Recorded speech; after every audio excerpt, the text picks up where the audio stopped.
klausimo, vėlgi pasiruoškite lenteles.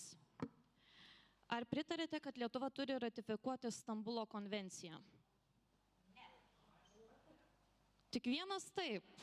5 minutes later. Eikime prie kito klausimo ir kitas klausimas panašus. Ar pritartumėte Europos tarybos konvencijos dėl smurto prieš moteris ir smurto artimoje aplinkoje prevencijos ir kovos su jo ratifikavimui? Ar pritartumėte Europos tarybos konvencijos dėl smurto prieš moteris ir smurto artimoje aplinkoje prevencijos ir kovos su jo ratifikavimui? Čia yra tas pats, tik tai...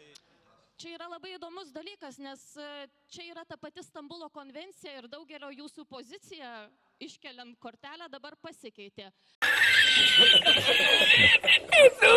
Ir tu duhas, ir dėjom visų, ir tu duhas. Visi esat duhai. Norit? Viens, gerai.